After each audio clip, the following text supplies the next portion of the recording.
এখানে যারা, আমি একটু তুমি বলতে অভ্যস্ত, হয়তো আমার থেকে এজে বড় থাকতে পারো কেউ, কিন্তু আমি তুমি বলছি সবাইকে।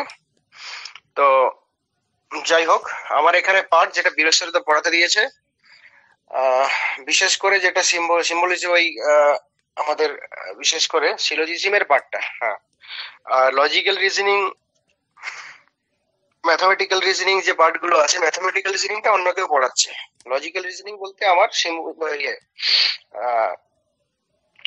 ওই বিশেষ করে যেটা ফিলোসফির, যেটা ইন্ডিয়ান ফিলোসফির যে পার্টটা আছে, ইন্ডিয়ান লজিকের, এটা ফিলোসফি বললে ভুল হয়, ইন্ডিয়ান লজিকের যে আমার 4টে প্রমাণের আলোচনা করা আছে, প্রত্যক্ষ, অনুমান, উপমান, শব্দ, 4টে নয়, তোমাদের সম্ভবত 6টাই আছে, অর্থাপত্তি, অনুপলব্ধি, এবং যেটা সিলোজিজম যেটাকে বলা হচ্ছে,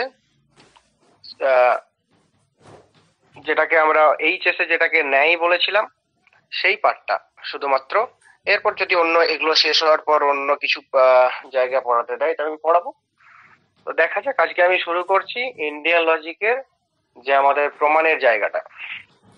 আমাদের ভারতীয় দর্শনে যারা এখানে ফিলোসফির যদি কেউ থাকে, তাদের ক্ষেত্রে খুবই সুবিধা এই জায়গাটা, কেননা এটা বেসিক খুব জায়গা, যে আমাদের ভারতীয় দর্শন পড়তে গেলে কিছু বেসিক জায়গা একেবারে জেনে রাখা দরকার। তার মধ্যে এটা একটা, যে প্রথম কথা, এখান থেকে তোমাদের যে কোশ্চেন গুলো আসছে, যদি আমার কথা শোনা না যায় বা কেটে যায়, অবশ্যই কেউ জানাবে সঙ্গে সঙ্গে। তো ভারতীয় দর্শন পড়তে গেলে আমাদের বেসিক কিছু জায়গা, হ্যাঁ, বেসিক কিছু প্রিন্সিপাল জেনে রাখা দরকার। সেই বেসিক কিছু প্রিন্সিপালের মধ্যে এটা একটা অন্যতম, প্রমাণের জায়গাটা। এখানে ভারতীয় দর্শন পড়তে গেলে আমাদের 4টে কথা বা 4টে শব্দের অর্থ জেনে রাখা দরকার, যে প্রমা, প্রমাণ, প্রমেয়, প্রমাতা। প্রমা, প্রমাণ, প্রমেয়, প্রমাতা। প্রমা কাকে বলে? প্রমা হলো যথার্থ জ্ঞান, যথার্থ জ্ঞানকে প্রমা বলা হয়। প্রমাণ কি না, যথার্থ জ্ঞান লাভের উপায়টাকে বলা হচ্ছে প্রমাণ, যে উপায় দ্বারা যথার্থ জ্ঞান লাভ করব। আর প্রমাতাকে না, জ্ঞাতা, যে বা যিনি যথার্থ জ্ঞানটা লাভ করছেন। এবং প্রমেয় বা জ্ঞেয় কি না, বস্তু। না, আমি কোনো একটা জ্ঞান লাভ করতে গেলে কোনো একটা বস্তুর বা ব্যক্তির জ্ঞান লাভ করি, সেই বস্তুর বা, মানে এখানে বিষয় বললে আরো স্পেসিফাই করে বিষয় বললে সুবিধা হয়, যে বিষয় বা বস্তুর আমি একটা জ্ঞান লাভ করি, সেই বিষয় বা বস্তুটা হলো জ্ঞেয় বা প্রমেয়। তাহলে 4টে বিষয় আমার কাছে পরিষ্কার, যে কোনো একটা জ্ঞান লাভ করতে গেলেই কোনো একজন ব্যক্তিকে দরকার। জ্ঞান লাভ তো জড় পদার্থ করতে পারে না, একটা ইট কাঠ বালি পাথর ওরা নিশ্চয়ই জ্ঞান লাভ করতে পারে না। তাই একজন জ্ঞান লাভ মাত্রেই, জ্ঞান প্রসঙ্গে কে জ্ঞান লাভ করছে না, একজন ব্যক্তি জ্ঞান লাভ করছে, আমাদের জানতে হবে। তিনি হলেন কি, প্রমাতা বা জ্ঞাতা, তিনি জ্ঞানটা লাভ করছেন। আর প্রমেয়, অবশ্যই তিনি কোনো না কোনো বস্তুর বা বিষয়ের জ্ঞান লাভ করছেন, সেটাকে বলা হচ্ছে প্রমেয় বস্তু, তাই তো, প্রমেয়। আর কি, তিনি যে জ্ঞানটা লাভ করছেন সেটাকে বলা হচ্ছে প্রমা, যথার্থ জ্ঞান। আর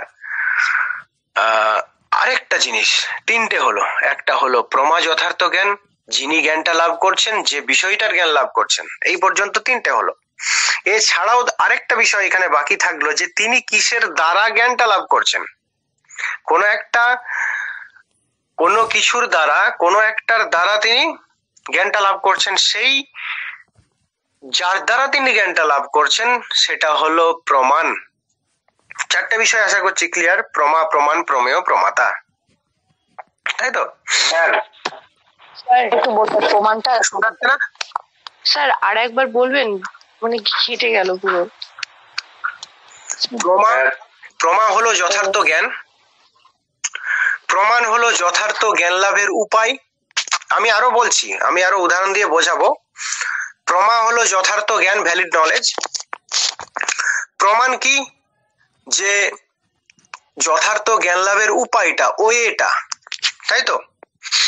আর কি, প্রমেয় কি না যে বিষয়টার জ্ঞানটা লাভ করছি সেটা প্রমেয়, আর প্রমাতা যিনি জ্ঞানটা লাভ করছেন। একটা উদাহরণ দিই তাহলে সুবিধা হবে। যে আমি জ্ঞান লাভ করছি, ধরা যাক একটা লাল গোলাপের, আমি জ্ঞান লাভ করছি লাল গোলাপ, আমার সামনে আছে লাল গোলাপ, আমি আছি পাশে। তাহলে এখানে প্রমা, প্রমাণ, প্রমাতা, প্রমেয় কি কি? না লাল গোলাপের জ্ঞানটা, এটা কি না যথার্থ জ্ঞান, প্রমা। লাল গোলাপের জ্ঞানটা এইটা আমি লাভ করছি, এই জ্ঞানটা লাভ করছি, এই জ্ঞানটা হলো প্রমা, যথার্থ জ্ঞান। লাল গোলাপের জ্ঞান যথার্থ জ্ঞান, 1 নাম্বার। 2 নাম্বার, যে জ্ঞানটা লাভ করছে আমি, মানে প্রমাতা, আমি হলাম প্রমাতা। 3 নাম্বার, লাল গোলাপ নামক বস্তুটা কি? প্রমেয়। আমার সামনে যে লাল গোলাপ নামক বস্তুটি আছে সেই বস্তুটি হলো প্রমেয় বস্তু, আর লাল গোলাপের জ্ঞানটা হলো কি, প্রথমেই বলে দিয়েছি, প্রমা। আর আমি ব্যক্তিটা হলাম কে? না ব্যক্তিটা হলাম প্রমাতা বা জ্ঞাতা। আর আমি লাল গোলাপের জ্ঞানটা কিসের দ্বারা লাভ করছি? না আমার এই ইন্দ্রিয়, চক্ষু ইন্দ্রিয়ের দ্বারা লাভ করছি। আমার যদি চোখটা না থাকতো আমি কিন্তু এই যে আমার লাল গোলাপের দেখে যে জ্ঞানটা হচ্ছে, এরকম লাল গোলাপের জ্ঞানটা হতে পারতো না। কেউ বলতো হয়তো যে এরকম একটি ফুল আছে, এরকম একটা কালার হয়, সেরকম জ্ঞানটা হতো। কিন্তু ডাইরেক্ট আমি যে দেখে জ্ঞানটা আমার লাভ হচ্ছে, বা আমি একটা বই দেখছি, আমি একটা পেন দেখছি, আমি একটা কি বলবো টেবিল দেখছি, ডাস্টার দেখছি, আমি মোবাইল দেখছি, এই যে দেখে যে কোনো বস্তু আমি যে দেখছি, দেখে যে জ্ঞানটা হচ্ছে কিসের জন্য? যে আমার চক্ষু ইন্দ্রিয় থাকার জন্য। এই চক্ষু ইন্দ্রিয়টা হলো এখানে প্রমাণ। চক্ষু ইন্দ্রিয়ের জন্যই আমি এখানে লাল গোলাপের জ্ঞানটা লাভ করছি, তাই তো? তাহলে কি লাল গোলাপের জ্ঞানের ক্ষেত্রে কি কি? না লাল গোলাপের জ্ঞানটা হলো প্রমা, যথার্থ জ্ঞান। লাল গোলাপ এই আমার সামনে যে বস্তুটি আছে সেটা হলো প্রমা, জ্ঞেয়, মানে হচ্ছে যে কি বলবো, প্রমেয় বস্তু, প্রমেয় বা জ্ঞেয়। আর কে লাভ করছে জ্ঞানটা? আমি, মানে আমি বা যে কোনো ব্যক্তি যে জ্ঞানটা লাভ করছে। আর এখানে প্রমাণটা কোনটা? না আমার এখানে ইন্দ্রিয়, চক্ষু ইন্দ্রিয়। ইন্দ্রিয় বলতে স্পেসিফাই করে বলে দিলে বলতে হবে চক্ষু ইন্দ্রিয়, তাই তো? তো তাহলে এই চক্ষু ইন্দ্রিয় যদি না থাকতো আমার ক্ষেত্রে লাল গোলাপের জ্ঞানটা লাভ করা কোনোভাবেই সম্ভব হতো না, তাই তো? তাহলে প্রমা, প্রমাণ, প্রমেয়, প্রমাতা, আশা করছি বুঝতে পেরেছো সবাই। কারো অসুবিধা থাকলে বলো। যে কোনো বিষয়, আমি একটা বই পড়ছি, সেখানেও কিন্তু 4 বিষয়। আমার সামনে যে পুস্তকটা আছে সেটা কি? প্রমেয় বা জ্ঞেয় বস্তু। পুস্তক থেকে আমি যে জ্ঞানটা লাভ করছি সেটা কি? প্রমা। সেটা যদি যথার্থ অবশ্যই জ্ঞান হয়। আর কি? আমি কি এখানে, আমি বা কে যে পড়ছে বইটা সে কি? প্রমাতা বা জ্ঞাতা। আর ওই বইটা পড়ছি কি করে? যদি আমি অন্ধ না হই তাহলে আমার এখানে প্রমাণটা চক্ষু ইন্দ্রিয়। আর যদি আমি অন্ধ হই, ব্রেলের সাহায্যে পড়ি, তখন আমার প্রমাণটা ওই ব্রেল। বুঝতে পেরেছো? যে ব্রেলের সাহায্যে কিন্তু আমি জ্ঞানটা লাভ করছি। আমি যদি অন্ধ হতাম আমি তো ডাইরেক্ট বইটা পড়তে পারতাম না, তখন আমার ব্রেল পদ্ধতির মাধ্যমে পড়তে হতো, তখন সেটা হচ্ছে প্রমাণ। সেই পদ্ধতিটা যদি না থাকতো তাহলে কখনো একটা অন্ধ ব্যক্তির এই পাঠ্যপুস্তক থেকে কোনো, মানে পাঠ্যপুস্তকে এই জাতীয় কোনো বিষয় থেকে জ্ঞান হতে পারতো না, তাই সেটা তার কাছে প্রমাণ, তাই তো? একই বিষয়। তাহলে প্রমা, প্রমাণ, প্রমাতা, প্রমেয়। আরো বলছি, প্রমা যথার্থ জ্ঞান, প্রমাণ যথার্থ জ্ঞান লাভের উপায়, প্রমাতা মানে যিনি জ্ঞানটা লাভ করছেন, আর প্রমেয় যে বিষয়টার জ্ঞানটা লাভ করা হচ্ছে। এই 4টে বিষয়, এই 4টে বিষয়। হ্যাঁ, অসুবিধা নেই তো? অসুবিধা থাকলে অবশ্যই এই 4টে স্যার একটু রিপিট করবেন। ওই যথার্থ জ্ঞান যেটা বললেন, প্রমা মানে যথার্থ জ্ঞান, যেটা পুরোটা বললেন এই মাত্র, এটা একটু রিপিট করবেন। হ্যাঁ, প্রমা মানে যথার্থ জ্ঞান, প্রমাণ যথার্থ জ্ঞান লাভের উপায়, প্রমাতা বা জ্ঞাতা মানে যিনি জ্ঞানটা লাভ করছেন, আর প্রমেয় মানে বিষয়, যে বিষয়ের জ্ঞানটা আমরা লাভ করছি। প্রমা অর্থাৎ যথার্থ জ্ঞান, প্রমাণ ওই যথার্থ জ্ঞান লাভের উপায়, প্রমেয় মানে যে বিষয়ের জ্ঞানটা আমরা লাভ করছি, প্রমাতা মানে যিনি ওই যথার্থ জ্ঞান লাভ করছেন, তাই তো? ওকে প্রমা, প্রমাণ, প্রমেয়, প্রমাতা, এই পর্যন্ত হয়েছে। হ্যাঁ, হ্যালো। হ্যাঁ, এগুলো কি কোনো এগুলো ইংলিশে কি কোনো টার্মিনোলজি রয়েছে আলাদা, না এগুলো এইভাবেই প্রশ্নটা আসবে, মানে তখন প্রশ্ন এইভাবে আসতে পারে। আমি বলে দিচ্ছি, প্রমা মিনস ভ্যালিড নলেজ,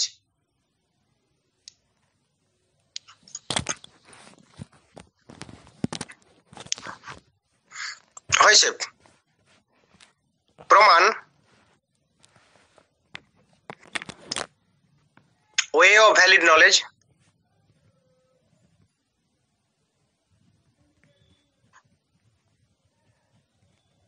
নাম্বার 3 প্রমাতা বা জ্ঞাতা,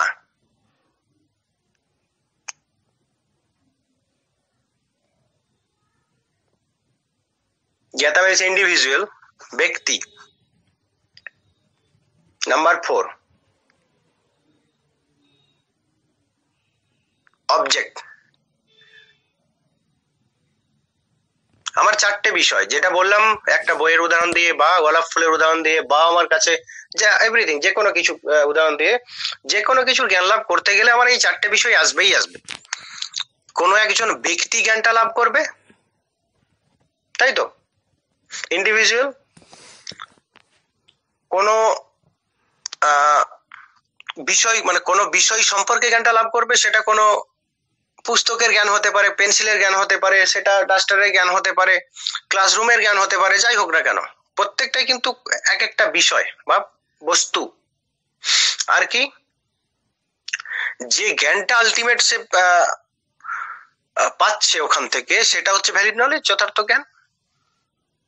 আরেকটা কি, যথার্থ জ্ঞানের উপায় থাকছে, সেই যথার্থ জ্ঞানটা লাভ করার একটা উপায় তার থাকছে, তাই তো। একটা আমি এক্ষেত্রে আমি চক্ষু ইন্দ্রিয়ের উদাহরণটাই দিলাম। আমার একটা কোনো দূরে কোথাও শব্দ হচ্ছে, তাই তো, কোথাও একটা ডিজে বাজছে বা কোথাও একটা ইন্ডিয়ান ক্লাসিক বাজছে, কোথাও আমাদের গ্রামের দিকে হয়তো রেডিওতে খাস খবরের খবর, মানে খাস খবর হচ্ছে, যেটা বলা হচ্ছে যে দিনের শেষে ওই 5 মিনিট 10 মিনিট একটা সারাদিনের খবর, গ্রামের দিকে অনেকে সবাই মিলে একসাথে শোনে। যাই হোক না কেন, আমার শব্দের ক্ষেত্রে কি তখন প্রমাণটা কি হবে, আমার কান, কর্ণ হবে, কান হবে। আমি যখন কোনো দৃষ্ট বিষয়ের জ্ঞান লাভ করছি, তখন আমার প্রমাণটা কে হবে, তখন চক্ষু ইন্দ্রিয় হবে। আমি রাস্তার দিকে যাচ্ছি, কোথাও একটা খুব দুর্গন্ধ বেরোচ্ছে, তখন প্রমাণটা কে হবে, নাক হবে। প্রচন্ড বাতাস বইছে বা মৃদুবন্ধ বাতাস বইছে বা প্রচন্ড ঠান্ডা বাতাস বইছে, এই যে শীতকালের ফিলিংসটা, এটা আমার কে অনুভব করে, আমার ত্বক। তাহলে এগুলো বুঝতে পারি কার দ্বারা, ত্বকের দ্বারা। এইসব ক্ষেত্রে যে শীত উষ্ণ, এইসব জ্ঞানের প্রমাণ কে হবে, না আমার ত্বক, তাই তো। আমাদের মাংস হয়েছে, যে চিকেন রান্না করা হয়েছে, হঠাৎ করে চিকেনটা একদম লবণ নেই, ঝাল নেই, কিচ্ছু নেই, দেখতে খুব ভালো হয়েছে, দেখতে হচ্ছে যে দারুণ টেস্টি হবে, কিন্তু মুখে নেওয়ার সঙ্গে সঙ্গে আমাদের দেখা গেল যে আমরা যে তথাকথিত চিকেন খেয়ে যে অভ্যাস, আমরা যে চিকেন খেয়ে অভ্যস্ত, সেই চিকেনের মতো না একেবারে, দেখতে খুবই ভালো। তার মানে কি, এইটা আমি এই উদাহরণটা দিলাম এই কারণেই যে চিকেনটা, এই কিছু কিছু বিষয় আছে যেগুলো কিন্তু একটা নির্দিষ্ট ইন্দ্রিয়ের দ্বারাই গ্রাহ্য, নির্দিষ্ট ইন্দ্রিয়ের দ্বারাই সেই বিষয়ের জ্ঞান হয়, যে ওটা কিন্তু আমার চক্ষু ইন্দ্রিয় দিয়ে দেখে মনে হচ্ছে যে খুব ভালো ভালো দেখতে, দারুণ টেস্টি হবে, কিন্তু মুখে নিয়ে দেখা গেল না, চিকেনটার লবণ নেই, ঝাল নেই, কিচ্ছু নেই। তো তাহলে আমার টেস্টের জ্ঞান কিসের দ্বারা হবে, না আমার কিন্তু জিহ্বার দ্বারা হবে। এটা আমার ত্বকের দ্বারা বা চক্ষুর দ্বারা বা কর্ণের দ্বারা হতে পারে না। প্রত্যেকটা ইন্দ্রিয়ের স্ব নির্দিষ্ট বিষয় বর্তমান, সেই বিষয়ের জ্ঞান সেই ইন্দ্রিয়ের দ্বারাই হবে। চক্ষুর দ্বারা দৃষ্ট বিষয়ের জ্ঞান হবে, কর্ণের দ্বারা আমার শব্দের জ্ঞান হবে, নাকের দ্বারা গন্ধের জ্ঞান হবে, জিভের দ্বারা টেস্টের জ্ঞান হবে, ত্বকের দ্বারা স্পর্শের জ্ঞান হবে। যাই হোক, এই প্রত্যেকটি ক্ষেত্রে আমার প্রমাণ কিন্তু ভিন্ন ভিন্ন, তাই তো।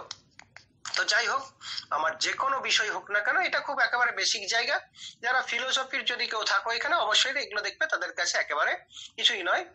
হ্যাঁ, বেসিক প্রিন্সিপাল। যাই হোক, যে প্রমা, প্রমাণ, প্রমেয়, প্রমাতা, প্রমেয়, একটা হচ্ছে যথার্থ জ্ঞান, যথার্থ জ্ঞান লাভের উপায়, আর যিনি যথার্থ জ্ঞানটা লাভ করছেন মানে কি প্রমাতা, আর যে বিষয়টা সম্পর্কে জ্ঞানটা লাভ করা হচ্ছে মানে প্রমেয় বস্তু। এই চারটে বিষয় সম্পর্কে যদি কারো প্রবলেম থাকে একটু বলতে পারো, আর এরপর আমি ওই প্রমাণগুলোতে চলে যাব। স্যার যে চারটা বললেন স্যার, হ্যাঁ স্যার এটা ক্রম বা সিকোয়েন্স বলে কিছু আছে নাকি, যেভাবে পরপর স্টেজ অনুযায়ী এটাকে মানে ভাবা হয় বা ধরা হয়? না, এটার কোনো ক্রম নেই। যেমন অন্যান্য ক্ষেত্রে যেমন প্রত্যক্ষ, অনুমান, উপমান, শব্দ, অর্থাপত্তি, অনুপলব্ধি, এরকম কোনো সিকোয়েন্স নেই। এখানে বলা হয় ওই আমি যেটা বললাম, প্রমা, প্রমাণ, প্রমেয়, প্রমাতা, তাই তো? কিন্তু এটার কোনো সিকোয়েন্স নেই, এটা বেসিক প্রিন্সিপাল। এখান থেকে কোশ্চেন কিন্তু মানে ওই সিকোয়েন্স দিয়ে আসবে না, এটা শিওর। এখান থেকে আসলে হতে পারে যেখানে প্রমা কাকে বলে, তাই তো, প্রমাণ কাকে বলে, বা প্রমা প্রমাণের মধ্যে পার্থক্য কি, বা নিম্নত কোনটি প্রমা কোনটি প্রমাণ। হ্যাঁ, এরপর আমি ওই জায়গাতেই যাব। এই চারটে বিষয় ক্লিয়ার তো, প্রমা, প্রমাণ, প্রমেয়, প্রমাতা? হ্যাঁ, এরপর আমি প্রত্যেকটা দর্শন কটা প্রমাণ স্বীকার করে কি করে এটাও বলবো, কেননা এরকম কোশ্চেন এসেছে, বীরেশ্বরদা আমাকে পাঠিয়েছে। এই ক্ষেত্রে যারা ফিলোসফি আছো তাদের ক্ষেত্রে সমস্যা নেই, যারা ফিলোসফি নেই তারাও হয়তো, যারা এডুকেশনে ভারতীয় দর্শন ছিল, তারা যদি একটু সিনসিয়ারলি পড়েছো তাদের কোনো সমস্যা নেই, কিন্তু তবুও আমি একটু বলে দিই। আর প্রমা এবং প্রমাণ প্রত্যেকটির পার্থক্যটা করে দিই, সেই ক্ষেত্রে একটু সুবিধা হবে। যে যাই হোক, আমার যথার্থ জ্ঞান বা প্রমা, সেই প্রমার বা যথার্থ জ্ঞান লাভ করার উপায় হলো প্রমাণ। এই প্রমাণ সম্পর্কে ভারতীয় দর্শনে ভিন্ন ভিন্ন মত। কেউ স্বীকার করে প্রমাণ কটা, দুটো, কেউ স্বীকার করে তিনটে, কেউ চারটে, কেউ একটা, কেউ পাঁচটা, কেউ ছটা। যাই হোক, পরপর একটু লিখে নেবে তোমরা যে চার্বাক দর্শন একমাত্র একটি প্রমাণ স্বীকার করে, প্রত্যক্ষ।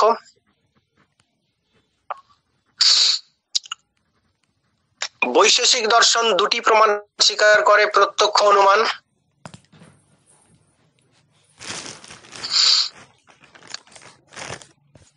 বৌদ্ধ দর্শন দুটো প্রমাণ স্বীকার করে, প্রত্যক্ষ, অনুমান। সাংখ্য দর্শন তিনটে প্রমাণ স্বীকার করে, প্রত্যক্ষ, অনুমান, শব্দ। স্যার একটু ধীরে ধীরে। স্যার হয়নি, একটু আসতে বলুন। আচ্ছা আচ্ছা আচ্ছা, ধীরে ঠিক আছে ঠিক আছে, তোমরা ধীরে প্রথম ধীরে থেকে রিপিট করুন। আচ্ছা, চার্বাক দর্শন একটা প্রমাণ স্বীকার করে, প্রত্যক্ষ। এটা হয়েছে? হ্যাঁ স্যার, 2 নম্বরটা। হ্যাঁ হ্যাঁ। তারপরে বৈশেষিক দর্শন আর বৌদ্ধ দর্শন দুটো করে। স্যার আরেকবার বলবেন? চার্বাক একটা, বৈশেষিক এবং বৌদ্ধ দর্শন দুটো করে, প্রত্যক্ষ এবং অনুমান।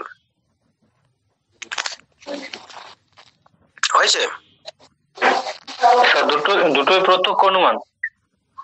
হ্যাঁ, বৈশেষিক এবং বৌদ্ধ দুই দর্শন সম্প্রদায় দুটি প্রমাণ স্বীকার করে, প্রত্যক্ষ এবং অনুমান। আচ্ছা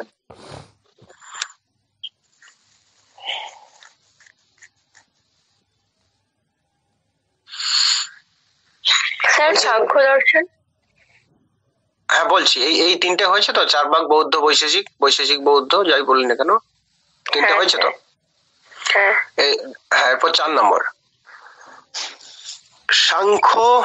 পরপর 4, 5, 6 নম্বর দাগ দিয়ে দাও। সাংখ্য, জৈন, যোগ। এটা তোমাদেরও সুবিধার্থে, আমারও সুবিধার্থে, এইভাবেই আমার মনে আছে, যে এইভাবে মনে রেখেছিলাম আর কি যখন পড়েছিলাম। সাংখ্য, জৈন, যোগ তিনটে করে প্রমাণ স্বীকার করে, প্রত্যক্ষ, অনুমান, লাস্টটা যোগ যোগ বলছেন স্যার? যোগ যোগ, হ্যাঁ। সাংখ্য, জৈন, যোগ। সাংখ্য, জৈন, যোগ তিনটে করে প্রমাণ স্বীকার করে, প্রত্যক্ষ, অনুমান, শব্দ।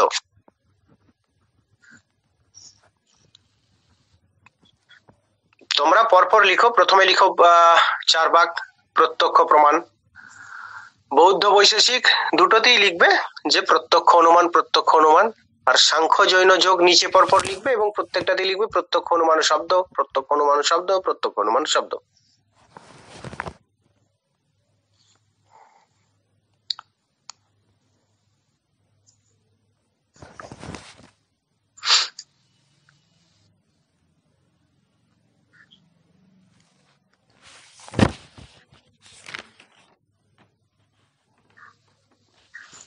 হয়েছে?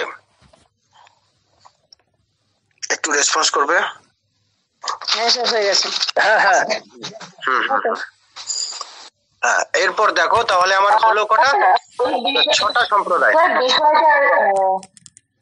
কিটা? হ্যাঁ মানে বিষয়টার হেডিংটাকে কিভাবে করবো যে সব মানে আপনি যে 6টা সম্প্রদায় সম্পর্কে বললেন সেটা।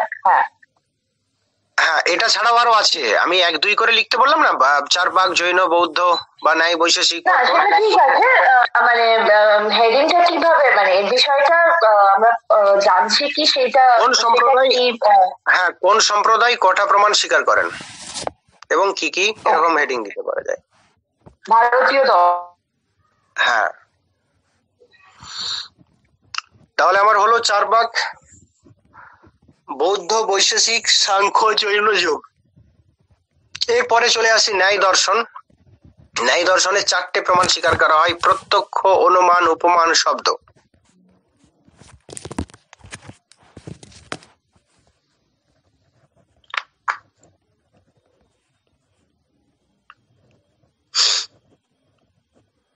স্যার প্রত্যক্ষ, অনুমান আর কি বললেন? অনুমান, উপমান এবং শব্দ। উপমান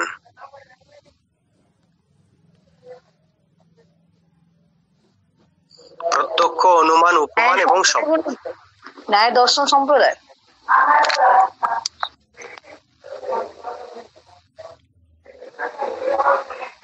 হ্যালো, হ্যাঁ, প্রত্যক্ষ, অনুমান, উপমান, শব্দ। না ওটা বলছি না, ন্যায় সম্প্রদায় বললেন তো? হ্যাঁ, ন্যায় দর্শনে 4টে প্রমাণ স্বীকার করা হয়: প্রত্যক্ষ, অনুমান, উপমান, শব্দ।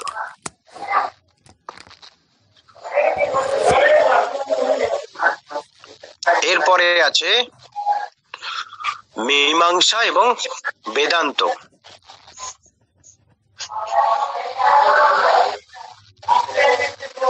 ন্যায়টা হয়েছে।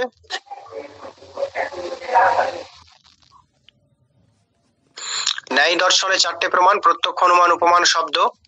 এরপর মীমাংসা সম্প্রদায়। এরপর মীমাংসা সম্প্রদায়ের আরো একটু বিভাগ আছে, যে প্রভাকর এবং ভাট্ট।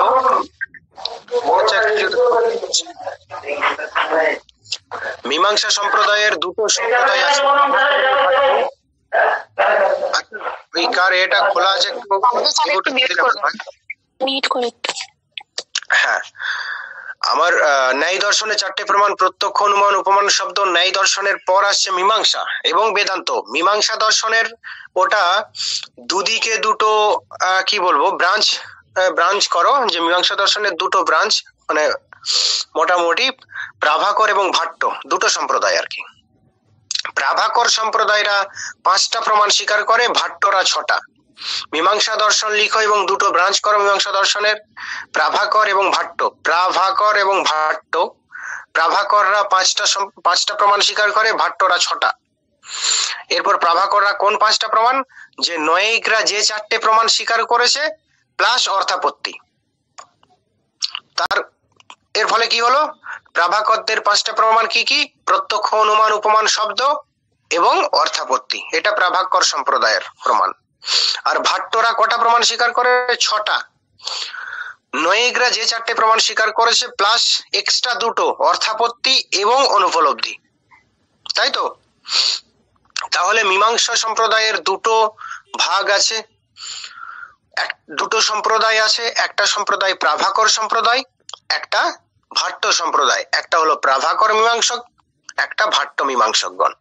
প্রাভাকর মীমাংসকগণ বা প্রাভাকর মীমাংসক সম্প্রদায় 5টা প্রমাণ স্বীকার করে, যে নৈয়িকরা যে 4টে প্রমাণ স্বীকার করে প্লাস অর্থাপত্তি। আর ভাট্ট সম্প্রদায়েরা কটা প্রমাণ স্বীকার করে? 6টা। নয়েগরা যে 4টে প্রমাণ স্বীকার করে প্লাস 2টো অর্থাপত্তি এবং অনুপলব্ধি, অর্থাৎ প্রাভাকররা যে 5টা প্রমাণ মানে তার থেকে একটা এক্সট্রা, অনুপলব্ধি একটা, তাই তো? প্রাভাকররা যে 5টা প্রমাণ স্বীকার করে সেগুলো প্লাস এক্সট্রা একটা অনুপলব্ধি। আশা করছি লিখতে পেরেছো সবাই। এরপর বেদান্ত সম্প্রদায়। বেদান্ত সম্প্রদায় 6টা প্রমাণ স্বীকার করে। সেই 6টা প্রমাণ কি কি? না সেম অ্যাজ ভাট্ট সম্প্রদায়। যে ভাট্ট মীমাংসকগণ যে 6টা প্রমাণ স্বীকার করে, বেদান্তরা সেই 6টায়। এরপর তোমাদের আর ডিপে কোশ্চেন যাবে না কিছু, কেননা আমাদের দর্শনের হলে ফিলোসফির বিভিন্ন সম্প্রদায় ছিল, 6টা মেন সম্প্রদায়। প্রত্যেকটা সম্প্রদায় কটা প্রমাণ স্বীকার করে ভিন্ন ভিন্ন, এটা ইন জেনারেল একটা বলা হলো। তো এটা বেদান্ত মানে এখানে অদ্বৈত বেদান্ত ধরলেই ভালো হয়। বেদান্তের ভাবটা স্যার, বেদান্তের ভাবটা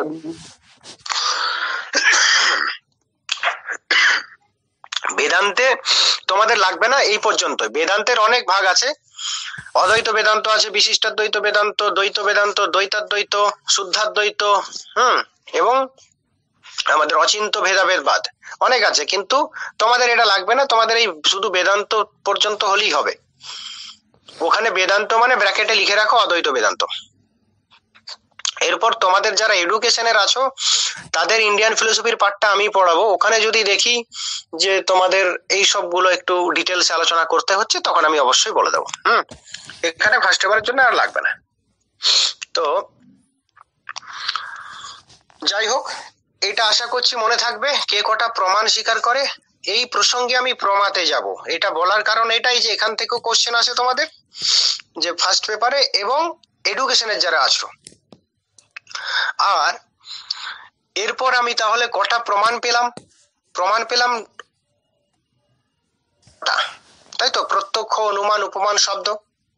এই 6টা প্রমাণের ভেতরেই কেউ একটা মেনেছে, কেউ 2টো মেনেছে, কেউ 3টে, কেউ 4টে, কেউ 5টা, কেউ 6টা, তাই তো? আমি একবার রিপিট করে দিই খুব সংক্ষেপে তাড়াতাড়ি, যে চার্বাকরা মানছেন একটা প্রমাণ প্রত্যক্ষ, তাই তো? বৈশেষিক বৌদ্ধ মানছেন 2টো প্রত্যক্ষ অনুমান, সাংখ্য, জৈন, যোগ এই 3টে সম্প্রদায় মানছেন 3টে করে প্রমাণ। কি কি? না প্রত্যক্ষ, অনুমান, শব্দ। এরপর নয়েগরা মানছেন 4টে প্রমাণ, প্রত্যক্ষ, অনুমান, উপমান, শব্দ। মীমাংসক সম্প্রদায়ের যে প্রথম সম্প্রদায় ভাট্ট সম্প্রদায়, এই প্রাভাকর সম্প্রদায়, তারা মানছেন 5টা প্রমাণ, প্রত্যক্ষ, অনুমান, উপমান, শব্দ, অর্থাপত্তি। এবং ভাট্ট যে সম্প্রদায় তারা মানছেন 6টা প্রমাণ, প্রত্যক্ষ, অনুমান, উপমান, শব্দ, অর্থাপত্তি এবং অনুপলব্ধি। এবং বেদান্ত সম্প্রদায় তারা মানছেন 6টা, যে ভাট্ট প্রমাণরা যে 6টা প্রমাণ মেনেছেন, প্রত্যক্ষ, অনুমান, উপমান, শব্দ, সেই 6টা প্রমাণ মানছেন কারা? বেদান্ত সম্প্রদায়। এই হলো প্রমাণ। এরপর আমাদের আরেকটা কথা, এই পর্যন্ত সবাই উপর থেকে নিচ পর্যন্ত লিখেছো আশা করছি। এরপর প্রত্যক্ষ, অনুমান, উপমান, শব্দ, যদি মানে সবার কাছে আশা করছি খাতা পেন আছে, খাতা পেনটাকে এতক্ষণ পর্যন্ত মানে নর্মাল যেভাবে আমরা লিখি সেইভাবেই লিখে লিখে আসছিল 1 2 3 4 করে। এরপর আমি সবাইকে বলবো খাতাটা একটু ওই চওড়া করে, যেন লেফট থেকে রাইটে একটু মানে জায়গাটা বেশি পাও, এইভাবে শুরু করো। যে প্রত্যেকটা ওই 6টা যে প্রমাণ পরপর পাশাপাশি লিখো, আর উপরে যেন অন্য কিছু লিখবে এরকম, যে খাতাটাকে চওড়া করে মাঝামাঝি জায়গায় বাম দিক থেকে ডান দিকে শুরু করো। প্রত্যক্ষ, অনুমান, উপমান, শব্দ, অর্থাপত্তি, অনুপলব্ধি।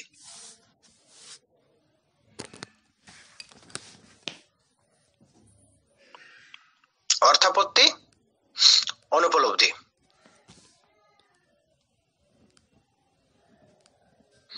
হয়েছে? একটু জানাবে। শুনতে পাচ্ছ তো সবাই? হ্যাঁ স্যার হয়েছে। হ্যাঁ হ্যাঁ হ্যাঁ, একটু চওড়া করে যেন এক লাইনে ধরে, প্রত্যক্ষ, অনুমান, উপমান, শব্দ, অর্থাপত্তি, অনুপলব্ধি। এরপর উপরে স্পেস ফাঁকা রেখেছো তো সবাই? উপরে অন্য কিছু লিখবো। প্রত্যক্ষের ঠিক উপরে লিখো, প্রত্যক্ষের ঠিক উপরেই একটা কি বলবো, ওটাকে উপর দিকে একটা মানে একেবারে গায়ে গায়ে লিখবে না, একটু ফাঁকা দিয়ে উপর দিকে লিখবে। প্রত্যক্ষের উপরে প্রত্যক্ষ লিখো, প্রত্যক্ষের উপরে একটু ফাঁকা দিয়ে গ্যাপ রেখে প্রত্যক্ষ লিখো।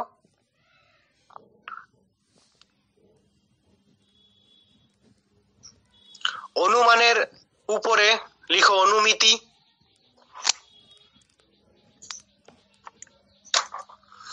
উপমানের উপরে ঠিক উপরে লিখো উপমিতি, উপমান লিখছিলে এটা, ওখানে লিখো উপমিতি, রস্য উপময় রস্যই তয় রস্যই। শব্দর ঠিক উপরে একটু স্পেস দিয়ে লিখো শব্দ, তালবস্যই আকার বয়দ শব্দ।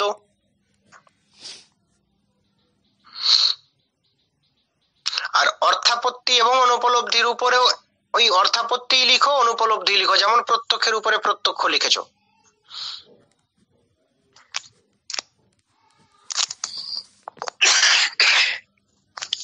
স্যার উপমান লিখবো না? উপমানের উপরে লিখো উপমিতি। আচ্ছা ঠিক আছে।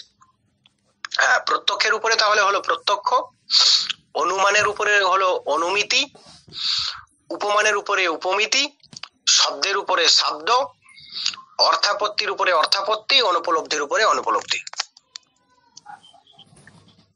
হয়েছে?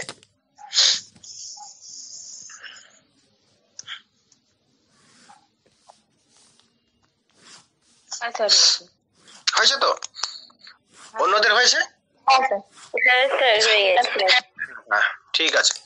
এরপর যেটা বলতে চাইছি, এটা লিখালাম কেন, এরকম একটা প্রশ্ন জাগবে যে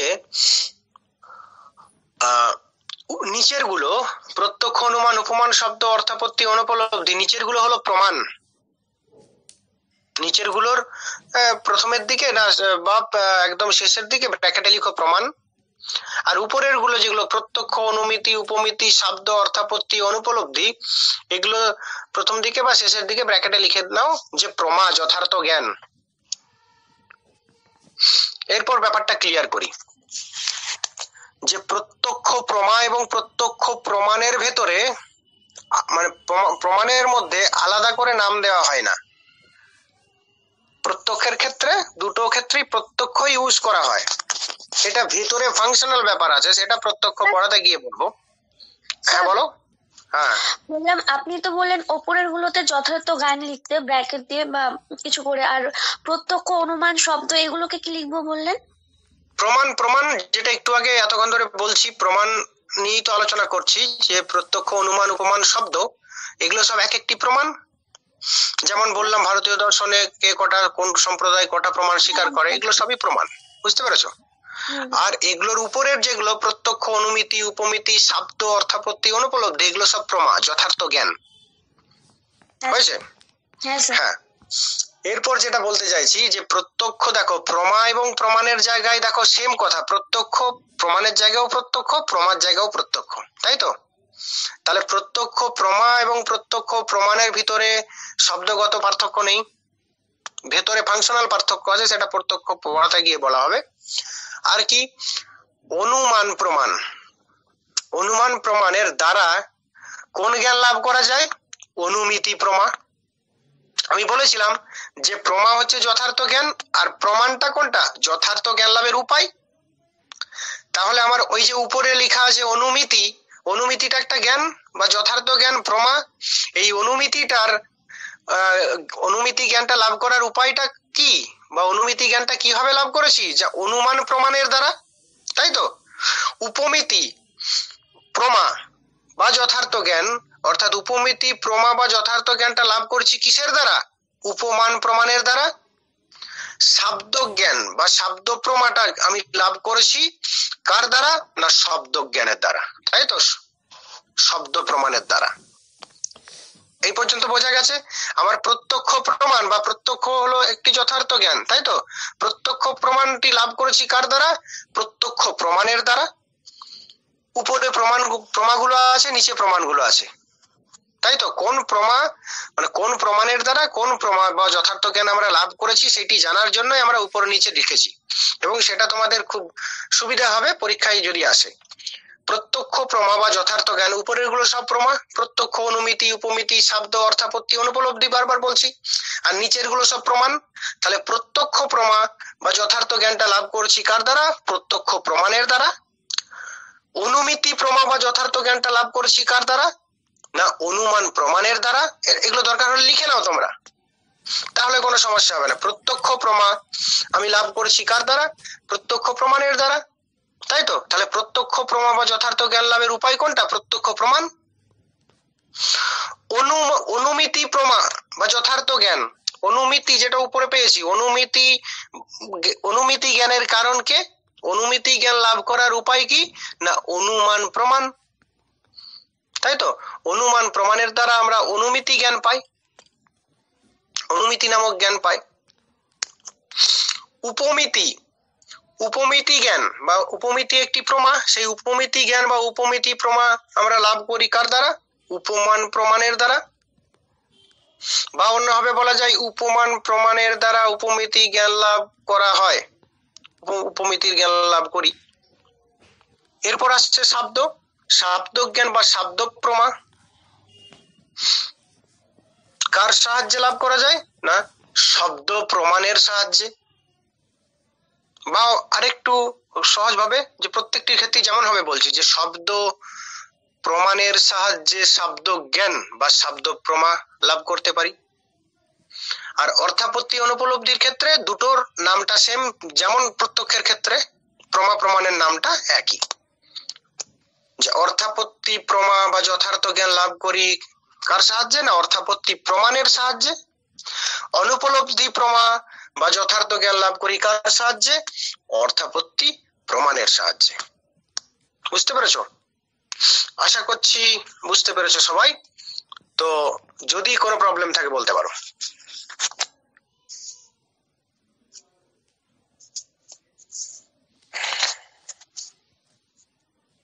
কারো বুঝতে অসুবিধা হয়েছে?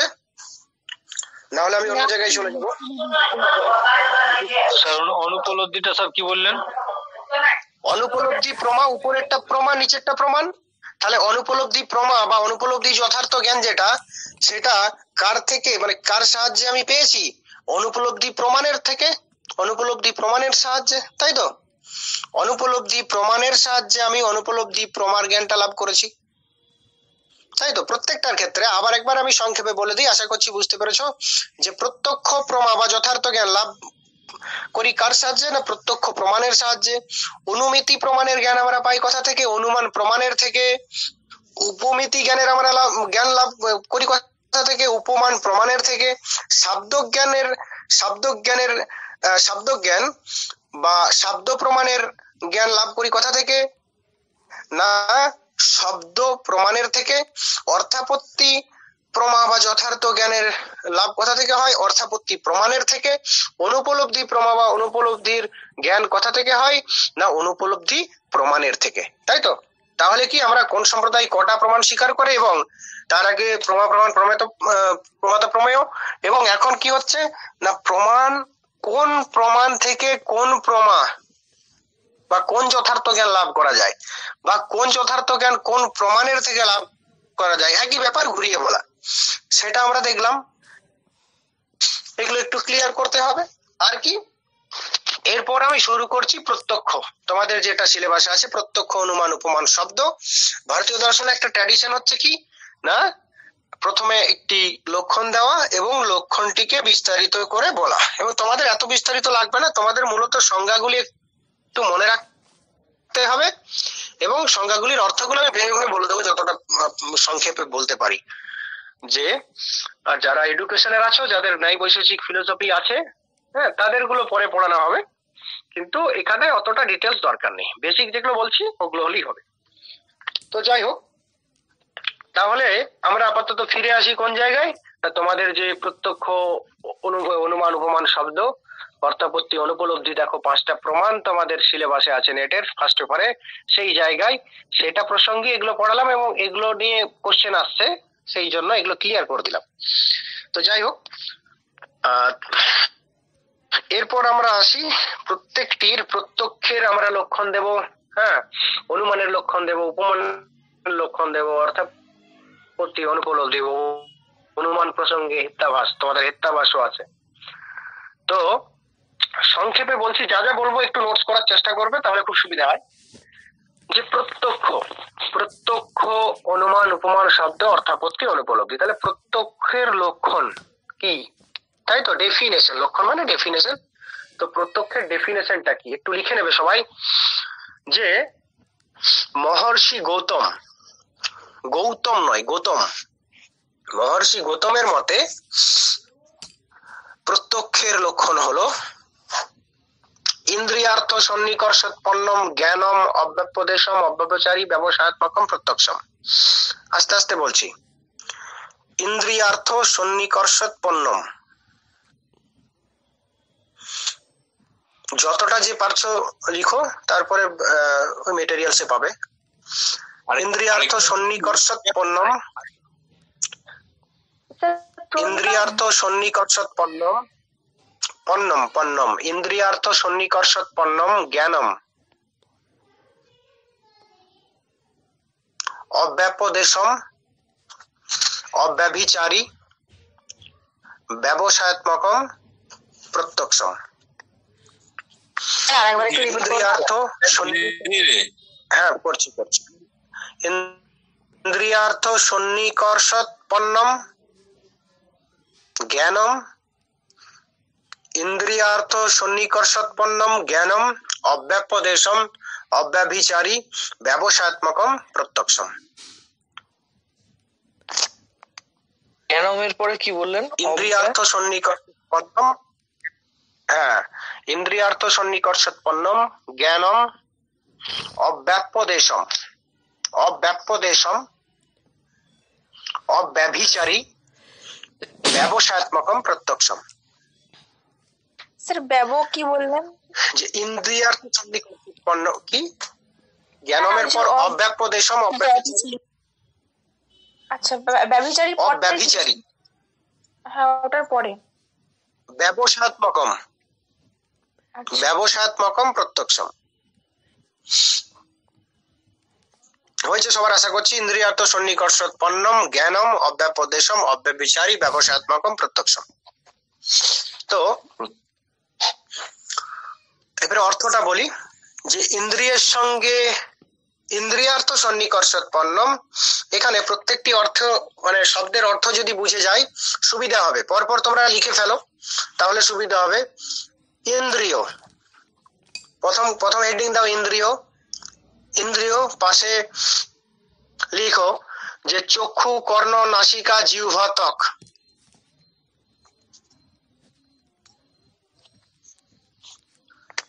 চক্ষু কর্ণ নাসিকা জিহ্বা ত্বক এবং মন।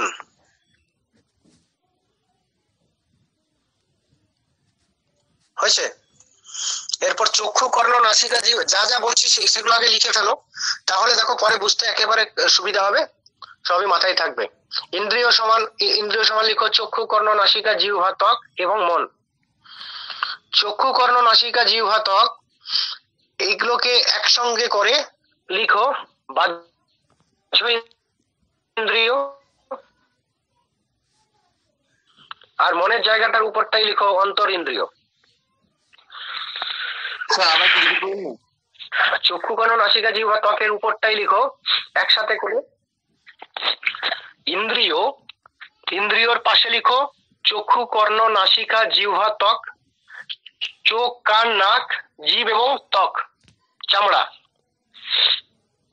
চক্ষু কর্ণ নাসিকা জিহ্বা ত্বক এবং মন।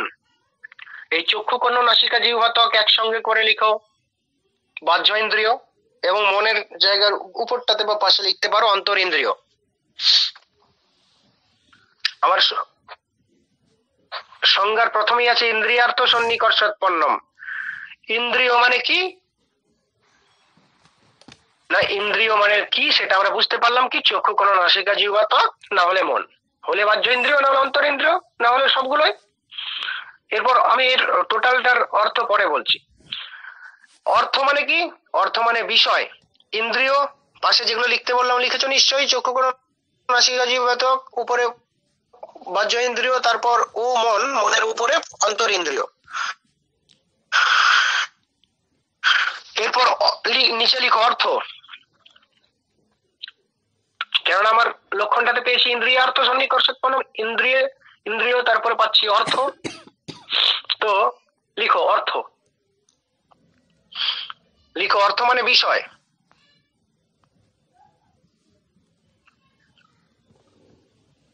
অর্থ মানে বিষয়, প্রত্যেক অর্থ মানে বিষয় হয়েছে তো। এরপর পূর্ণচ্ছেদ দিয়ে লিখতে পারো যে প্রত্যেকটি বিষয়ে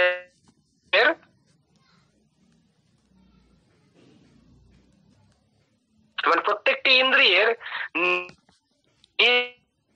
নির্দিষ্ট বিষয় বর্তমান, প্রত্যেকটি ইন্দ্রিয় তাদের স্ব বিষয়ের জ্ঞান লাভ করতে পারে। আর একবার বলুন, প্রত্যেকটি বিষয় তাদের স্ব নিজ নিজ বিষয়ের জ্ঞান লাভ করতে পারে। যেমন যেটা একটু আগে পড়াতে বলছিলাম, পাশাপাশি লিখো চক্ষু, প্রত্যেকটি ইন্দ্রিয় তাদের স্ব নির্ধারিত বিষয়ের জ্ঞান লাভ করতে পারে। মানে প্রত্যেকটি ইন্দ্রিয়ের বিষয় ভিন্ন ভিন্ন, প্রত্যেকটি ইন্দ্রিয়ের বিষয় ভিন্ন ভিন্ন। কেন বলছি না, চক্ষু ইন্দ্রিয় দ্বারা আমরা কি পাই, কিসের জ্ঞান পাই?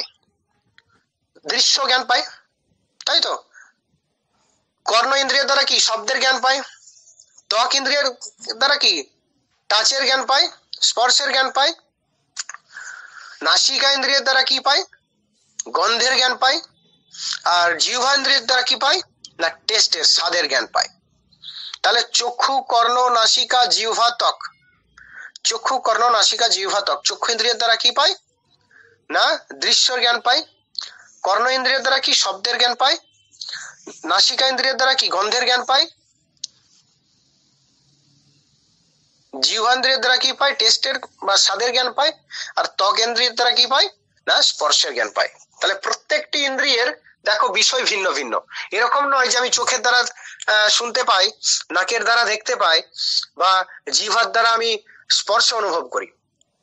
আমরা কিন্তু চোখের দ্বারাই দেখতে পাই, নাকের দ্বারাই গন্ধ পাই, কানের দ্বারাই শুনতে পাই, ত্বকের দ্বারাই স্পর্শ পাই, তাই তো।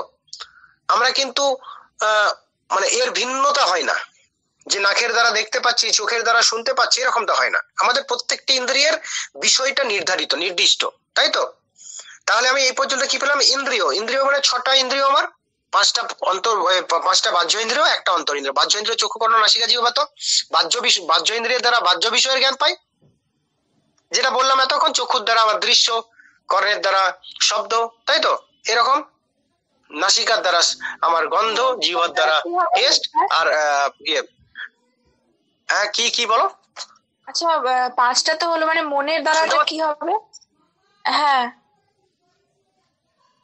মনের দ্বারা, হ্যাঁ বলছি, ওটা দিয়ে যাবো বলি আমি। এগুলো আরো রিপিট করলাম যেহেতু, যাতে সমস্যা না হয়। যেগুলো আমার, এগুলো বাহ্য ইন্দ্রিয়, এগুলো প্রত্যেকটাই দেখো, প্রত্যেকটার দ্বারা বাহ্য বিষয়ের জ্ঞান লাভ হচ্ছে, তাই তো।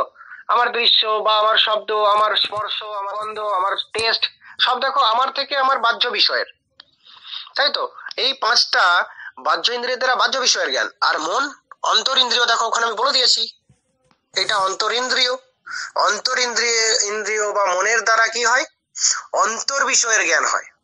বাহ্য ইন্দ্রিয়ের দ্বারা বাহ্য বিষয়, অন্তর ইন্দ্রিয়ের দ্বারা অন্তর বিষয়ের জ্ঞান লাভ হয় আমাদের। মনের দ্বারা তাহলে কি বিষয়ের জ্ঞান লাভ হয়, অন্তর বিষয়গুলো কি কি না, আমাদের ব্যথা, বেদনা, দুঃখ, কষ্ট, এগুলো, এই বোধটা কোথা থেকে হয়? এগুলোকে অনুভূতি বলে বলতে চাই। হ্যাঁ, অন্তরের অনুভূতি, মানে অন্তরের অনুভূতি যেগুলো, সে তার জ্ঞান লাভ করি। হ্যাঁ, আমার অন্তরের যে কোনো বিষয়, অন্তরের অনুভূতি শুধু বলাটা ঠিক নয়, তাই তো। এটা অন্তরের অনুভব বলতে পারি, যেগুলো ডাইরেক্টলি অনুভব, আর এর মধ্যে পার্থক্য আছে। অনুভব থেকেই অনুভূতি আর কি। যে আমাদের ন্যায় বৈশেষিক দর্শনে দেখবে অনুভব কথাটা জ্ঞান ইউজ করা হয়, জ্ঞান কথাটা ইউজ করা হয় না, যথার্থ জ্ঞান কথাটা ইউজ করা হয় না, যথার্থ অনুভব কথাটা ইউজ করা হয়, তাই তো। যথার্থ অনুভব মানে ডাইরেক্ট যেটা আমার ইন্দ্রিয় থেকে আসছে, সেটা কি বলা হচ্ছে, অনুভব, তাই তো। অনুভব থেকেই অনুভূতি, তাই তো। যে অনুভূতি কি আমরা সাধারণ অর্থে, এটা মানে ন্যায় দর্শনে অনুভব, এটা কি যেটা সরাসরি ইন্দ্রিয় বিষয় থেকে আসছে, সেটা কি অনুভব, তাই তো। আর সেই অনুভব থেকে অনুভূতি কোনটা না, অনুভূতি কেন এখানে বলছি না, এই কারণেই যে তোমার অনেকগুলো জ্ঞান হলো কোন একটা বিষয় সম্পর্কে, এটা অনুমানের কিছুটা কাছাকাছি চলে যাচ্ছে। যে তুমি একটা অনুমান করে ফেললে যে হ্যাঁ এটা হতে পারে, এই বিষয়গুলো ঘটেছে। রাম এসেছে, রাম খেয়েছে, রাম পড়াশোনা করেছে, রেগুলার 10 ঘন্টা করে পড়েছে। হ্যাঁ, তোমার একটা এরকম অনেকজনকে দেখেছো, রাম শ্যাম যদু মধু, তারপরেও একজন এক্স পার্সনের ক্ষেত্রে তুমি এরকমটা দেখেছো, তুমি হঠাৎ করে এরকম করে ফেলছো। মানে সেটা তোমার অনুভূতিটা কথা বলছে, যে এর আগে যে অনুমান মানে যে এক্সপিরিয়েন্স গুলো হয়েছে তার মাধ্যমে তুমি কথাটা বলছো। তাই এখানে একেবারে অনুভূতিটা বলা যাবে না, তাই তো? এবারে তুমি যদি বলো যে অন্তরানুভূতি, অন্তরের যে অনুভূতি, সেটা কিছুটা বলতে পারো। আমার যেটা মনে হয় অনুভব বলাটাই ভালো, অনুভূতি না বলে, তাই তো? যাই হোক, সুখ দুঃখ ব্যথা বেদনা এগুলো কথাই অনুভব হয়। অনুভবটা হয় মনে। এটা কিন্তু আমি চোখের দ্বারা আমার দুঃখ হচ্ছে, কানের দ্বারা আমার কষ্ট হচ্ছে, এটা কিন্তু হয় না, এটা মনে। দেখবে হয়তো কেউ উপরে খুব আনন্দ উৎফুল্ল, কিন্তু ভেতরে হয়তো তার প্রচন্ড কষ্ট হচ্ছে, কেউ বুঝতেই পারছে না। এরকমও হয়। আবার এরকমও হয় যে প্রচন্ড সে কষ্টে আছে, হয়তো সে বোঝানোর চেষ্টা করছে সে কষ্টে নেই, কিন্তু তার চোখ মুখ দেখে বোঝা যাচ্ছে যে সে প্রচন্ড কষ্টে আছে। মানে কি, তার এখানে সকল কিছুই কিন্তু তার হচ্ছে মনে, তাই তো? তার ভেতরে, তার বাইরের কিন্তু ইন্দ্রিয়গুলো সব ঠিকঠাক আছে, কিন্তু ভেতরের অন্তর ইন্দ্রিয় মন কিন্তু তার চঞ্চল। কোনো একটা কারণে সে তার মন উদ্বেগ, তাই তো? তার মন উদ্বেগে আছে, কেননা ওখানে অনুভূতি হয়েছে, তার দুঃখ হয়েছে। হ্যাঁ, যাই হোক, তাহলে আমার বাহ্য ইন্দ্রিয়ের দ্বারা বাহ্য বিষয়ের জ্ঞান, অন্তর ইন্দ্রিয়ের দ্বারা অন্তর বিষয়। তাহলে এই পর্যন্ত হলো কি ইন্দ্রিয়ার্থ, ইন্দ্রিয় এবং অর্থ, তাই তো? ইন্দ্রিয় মানে বাহ্য ইন্দ্রিয় অন্তর ইন্দ্রিয়, বাহ্য ইন্দ্রিয়ের দ্বারা বাহ্য বিষয়, তাই তো? অন্তর ইন্দ্রিয়ের দ্বারা অন্তর বিষয়। আর অর্থ মানে কি?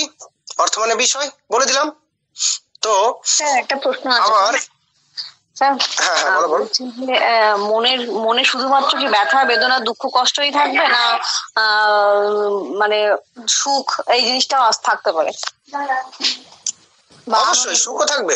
সুখটা কোথায়? সুখ আনন্দ উৎফুল্ল সবই তো, মানে অন্তরের আমার ভেতরের যা কিছু আর কি, যেগুলো আমি চক্ষু কোনো নাসিকা জিহ্বা ত্বক দিয়ে অনুভব করতে পারি না, সেগুলো সবই মনে, তাই তো? এটা আমি ব্যথা বেদনা যা মনে এলো সেটা বলে দিলাম আর কি, বুঝতে পেরেছো? যে সুখ দুঃখ ব্যথা বেদনা সবই, আনন্দ উৎফুল্লতা, আনন্দ বলতে এখানে প্রকাশটা ঘটে কিন্তু আবার ইন্দ্রিয়ের দ্বারা, তাই তো? সুখ দুঃখের ক্ষেত্রে অনেক ক্ষেত্রে প্রকাশ ঘটে বাহ্য ইন্দ্রিয়ের দ্বারা, মানে বাহ্য আমার শরীরে প্রকাশটা ঘটে, কোনো ক্ষেত্রে ঘটে না, তাই তো? আনন্দেরও বেশিরভাগ ক্ষেত্রে প্রকাশ ঘটে, বেশিরভাগ প্রকাশ ঘটে না, তাই তো? হয়তো এরকম হতে পারে, আমাদের মধ্যে এরকম হয় যে প্রচন্ড আনন্দ হচ্ছে, নেট পাস করে গেছি, তাই তো? কেউ কেউ দেখবে যে প্রচন্ড আনন্দ করছে, বন্ধু বান্ধবদের ফোন করছে আমি নেট পাস করে গেছি। কেউ কেউ দেখবে চুপচাপ বসে আছে, নেট পাস করেছে সে জানে কিন্তু কাউকে বলেনি, তাই তো? সবাই যখন খবর পেয়েছে যে হ্যাঁ পাস করলাম, এরকম দেখবে। তো এটাই যে কারো কারো ক্ষেত্রে এটা প্রকাশ ঘটে, কারো কারো ক্ষেত্রে প্রকাশ ঘটে না। তো যাই হোক, এরপরে সন্নিকর্ষ বলে একটা অর্থ আসছে, দেখো, যে ইন্দ্রিয়ার্থ সন্নিকর্ষ। আমি যদি এই শ্লোকটাকে পরপর ভাঙি, তিনটে মানে এইটা তৃতীয় নাম্বার শব্দ পাবো, সন্নিকর্ষ। সন্নিকর্ষ মানে কি? সম্বন্ধ, তাই তো? ইন্দ্রিয়ার্থ সন্নিকর্ষ মানে ইন্দ্রিয় কথার অর্থ বুঝলাম, অন্তর ইন্দ্রিয় বাহ্য ইন্দ্রিয়। অর্থ কথার অর্থ বুঝলাম যে অন্তর ইন্দ্রিয়ের মানে অর্থ মানে বিষয়, তাহলে অন্তর বিষয় এবং বাহ্য বিষয়। বাহ্য বিষয় কি? চক্ষু কর্ণ নাসিকা জিহ্বা ত্বকের বাহ্য বিষয়গুলো কি কি যথাক্রমে? দৃশ্য, তাই তো? শব্দ, নাসিকা মানে গন্ধ, জিহ্বা টেস্ট, ত্বক স্পর্শ। আর অন্তর ইন্দ্রিয়ের বিষয় কোনটা? অর্থ বা বিষয় না, আমার অন্তর বিষয়। যদি আমি সহজ করে বলতে হয়, অন্তর বিষয়, তাই তো? সুখ দুঃখ ব্যথা বেদনা এইসবগুলো। এরপর আমার আরেকটা শব্দ আসছে কি? সন্নিকর্ষ। সন্নিকর্ষ মানে সম্বন্ধ। ন্যায় দর্শনে 6 প্রকার সম্বন্ধের কথা স্বীকার করা হয়েছে, তাই তো? লৌকিক সম্বন্ধ, 6 প্রকার লৌকিক সম্বন্ধের কথা স্বীকার করা হয়েছে। এইগুলো তোমাদের আশা করছি পড়ে না, কিন্তু লিখে রাখো যে সংযোগ সন্নিকর্ষ 1 নাম্বার, সংযোগ সন্নিকর্ষ। আমাদের প্রত্যক্ষ প্রমাণের পরেই কি ন্যায়ের কথা বলছেন, ঐক্যের কথা বলছেন? ওই তো তোমাদের যে প্রত্যক্ষ অনুমান উপমান শব্দ অর্থাপত্তি অনুপলব্ধি, তোমার তো প্রত্যক্ষ প্রমাণ প্রসঙ্গে এটা আছে যে তোমাদের প্রত্যক্ষের লক্ষণটা কি বললাম? ইন্দ্রিয়ার্থ সন্নিকর্ষোৎপন্নম জ্ঞানম অব্যাপদেশম অব্যভিচারী ব্যবসায়াত্মকম প্রত্যক্ষম, তাই তো? এখানে দেখো এত বড় সংজ্ঞাটার আমি দুটো অর্থ এতক্ষণ জেনেছি, ইন্দ্রিয় এবং অর্থ। ইন্দ্রিয়ার্থ বলেছি প্রথমেই, এরপর দেখো ওই লক্ষণটার তৃতীয় আমি যে শব্দটা পাবো সেটা হচ্ছে সন্নিকর্ষ। এখানে সন্নিকর্ষ আর ডিটেলসে দরকার নেই, তোমাদের লিখতে হবে না, ছেড়ে দাও, আশা করছি পড়বে না। তো ইন্দ্রিয়ার্থ সন্নিকর্ষ, সন্নিকর্ষ মানে নিচে লিখো সন্নিকর্ষ, রাইট সাইডে লিখো সন্নিকর্ষ মানে সম্বন্ধ বা সংযোগ, তাই তো, সম্বন্ধ লিখে রাখো। যে তাহলে কি বলছি না, এতক্ষণ পর্যন্ত ইন্দ্রিয়ার্থ সন্নিকর্ষ, ইন্দ্রিয়ের সঙ্গে বিষয়ের সন্নিকর্ষের ফলে, তাই তো, ইন্দ্রিয়ার্থ সন্নিকর্ষোৎপন্নম, ইন্দ্রিয়ের সঙ্গে বিষয়ের সন্নিকর্ষের ফলে উৎপন্ন, সন্নিকর্ষোৎপন্নম পুরো কথাটাই লিখো, দিয়ে সাইডে অর্থটা লিখো। ইন্দ্রিয়ার্থ সন্নিকর্ষোৎপন্নম, এই যে সন্নিকর্ষোৎপন্নম সেই অর্থটা বলছি, নিচে লিখো বাঁ দিকে সন্নিকর্ষোৎপন্নম, ডান দিকে অর্থটা লিখো সংযোগের ফলে উৎপন্ন বা সন্নিকর্ষের ফলে উৎপন্ন। কার সন্নিকর্ষের ফলে উৎপন্ন না, ইন্দ্রিয়ের সঙ্গে অর্থের বা ইন্দ্রিয়ের সঙ্গে বিষয়ের সন্নিকর্ষের ফলে উৎপন্ন। তারপরে আছে দেখো জ্ঞানম, জ্ঞানম মানে জ্ঞান। অব্যাপদেশম মানে কি, অশব্দ, বাঁ দিকে অব্যাপদেশম, ডান দিকে লিখো অশব্দ। কর্ণমটা বললে বাঁ দিকে লিখো, হ্যাঁ সন্নিকর্ষোৎপন্নম, সন্নিকর্ষের থেকে উৎপন্ন। আচ্ছা, ইন্দ্রিয়ার্থ, ইন্দ্রিয় বলেছি যে আমার বাহ্য ইন্দ্রিয় অন্তরিন্দ্রিয়, অর্থ মানে বিষয় বলেছি, তাই তো, বিষয় বাহ্য বিষয় অন্তর বিষয় বলে দিয়েছি। এরপর ইন্দ্রিয় অর্থ হলো সন্নিকর্ষোৎপন্নম, সন্নিকর্ষের ফলে উৎপন্ন। তারপরে বললাম কি জ্ঞানম, জ্ঞানম কথার অর্থ কি জ্ঞান।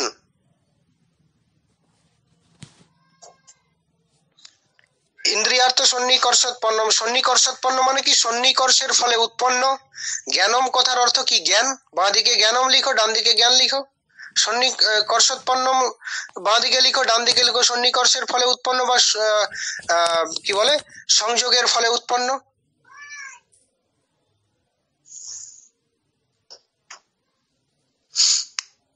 তাই তো, তাহলে ইন্দ্রিয়ার্থ সন্নিকর্ষোৎপন্নম এই পর্যন্ত হলো, ইন্দ্রিয়ের সঙ্গে অর্থের সন্নিকর্ষের ফলে উৎপন্ন।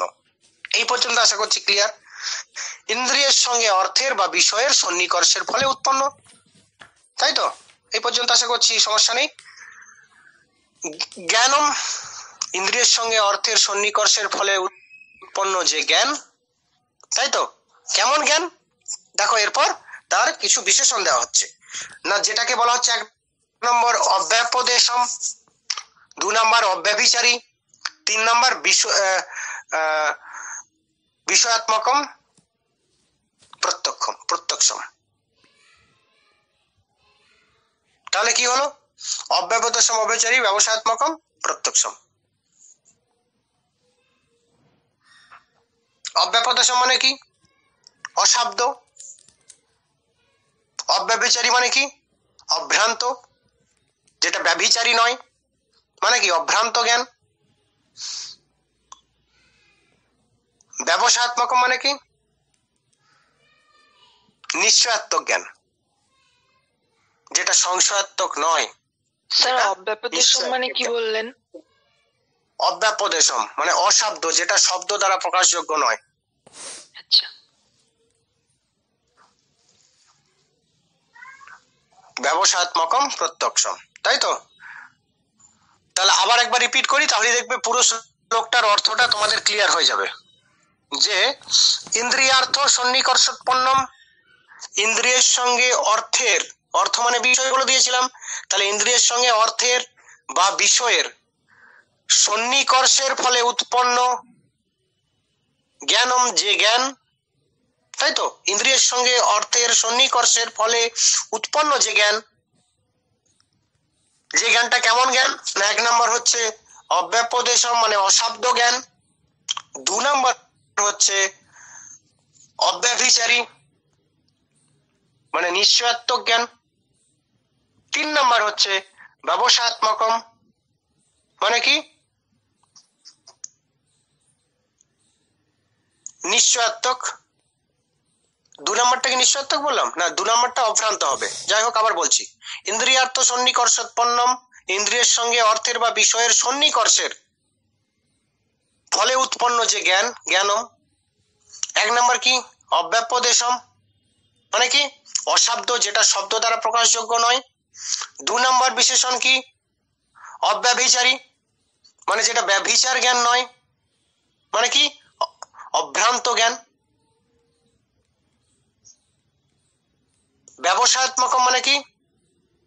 যেটা সংশয়াত্মক জ্ঞান নয়, নিশ্চয়াত্মক জ্ঞান, সেটাই হলো প্রত্যক্ষ জ্ঞান। তাই তো? তাহলে শুধুমাত্র বাংলাটা একবার বলি, যে ইন্দ্রিয়ের সঙ্গে অর্থের সন্নিকর্ষের ফলে উৎপন্ন যে জ্ঞান, যে জ্ঞানটা কি না অশব্দ, যেটা অভ্রান্ত এবং যেটা নিশ্চয়াত্মক, তাকে বলা হচ্ছে প্রত্যক্ষ। তাই তো? এরপর যদি ঠিকঠাক সাজিয়ে বলি বাংলাটা, ইন্দ্রিয়ের সঙ্গে অর্থের সন্নিকর্ষের ফলে উৎপন্ন অশব্দ, অভ্রান্ত এবং নিশ্চয়াত্মক যে জ্ঞান, তাকে বলা হচ্ছে প্রত্যক্ষ বা প্রত্যক্ষ জ্ঞান বা প্রত্যক্ষ প্রমাণ। তাই তো? তাকে বলা হচ্ছে প্রত্যক্ষ, এরকম লিখে রাখো। তাহলে ইন্দ্রিয়ের সঙ্গে অর্থের সন্নিকর্ষের ফলে উৎপন্ন যে জ্ঞান, তাকে বলা হচ্ছে প্রত্যক্ষ জ্ঞান। তাহলে আরেকবার আমি শুধুমাত্র অতি সংক্ষেপে প্রত্যেকটির অর্থগুলো বলে দিই, যে আমি এটির সংস্কৃত শ্লোকটিতে, সংস্কৃত লক্ষণটিতে কি পেয়েছিলাম? ইন্দ্রিয়ার্থ সন্নিকর্ষোৎপন্নম জ্ঞানম অব্যাপদেশম অব্যবচারী ব্যবসাত্মকম প্রত্যক্ষম। এগুলোর অর্থগুলো কি বলেছিলাম? ইন্দ্রিয় মানে কি? ইন্দ্রিয় মানে যার সাহায্যে আমি বাহ্য বিষয়ের জ্ঞান লাভ করি। ইন্দ্রিয় অন্তরিন্দ্রিয় এবং বাহ্য ইন্দ্রিয় ভেদে 2 প্রকার, বাহ্য ইন্দ্রিয় 5 প্রকার, চক্ষু কর্ণ নাসিকা জিহ্বা ত্বক, অন্তরিন্দ্রিয় 1 প্রকার মন। এগুলো সব তোমাদের ক্লিয়ার আশা করছি। এরপর কি? ইন্দ্রিয়ার্থ, অর্থ আসছে ইন্দ্রিয়ের পরে। অর্থ মানে বিষয়, বিষয় বাহ্য বিষয় অন্তর বিষয় ভেদে বিষয়ও 2 প্রকার। অন্তর বিষয় কি না সুখ দুঃখ ব্যথা বেদনা, এগুলো। এরপর বাহ্য বিষয় আছে, সেগুলো কি না দৃশ্য, শব্দ, তাই তো, স্পর্শ, গন্ধ, হ্যাঁ, এগুলো সব কি বাহ্য বিষয়। তাহলে কি বলা হচ্ছে না ইন্দ্রিয়ার্থ আর সন্নিকর্ষ মানে কি? সম্বন্ধ। সন্নিকর্ষোৎপন্নম, সন্নিকর্ষোৎপন্নম, সন্নিকর্ষের ফলে উৎপন্ন। তাই তো? তার মানে কি হচ্ছে? ইন্দ্রিয়ার্থ সন্নিকর্ষোৎপন্নম, ইন্দ্রিয়ের সঙ্গে বিষয়ের সন্নিকর্ষের ফলে উৎপন্ন। জ্ঞানম, যে জ্ঞান, ইন্দ্রিয়ের সঙ্গে অর্থের সন্নিকর্ষের ফলে উৎপন্ন যে জ্ঞান, সেটি হলো প্রত্যক্ষ। কিন্তু এখানে 3টে বিশেষণ অ্যাড করেছে। কি বিশেষণগুলি? না অব্যাপদেশম অব্যভিচারী ব্যবসায়াত্মকম প্রত্যক্ষম। অব্যাপদেশম মানে কি? যেটা অশব্দ, শব্দ দ্বারা প্রকাশ করা যায় না। অব্যভিচারী, যেটা অভ্রান্ত, ব্যভিচার নয়। নিশ্চয়াত্মকম, যেটা নিশ্চিত জ্ঞান, সংশয়াত্মক নয়। তাই তো? তো এই 3টে বিশেষণ অ্যাড করা হয়েছে কেন? না যদি এটাকে অশব্দ না বলা হতো তাহলে এটা শাব্দিক জ্ঞানে চলে যেত।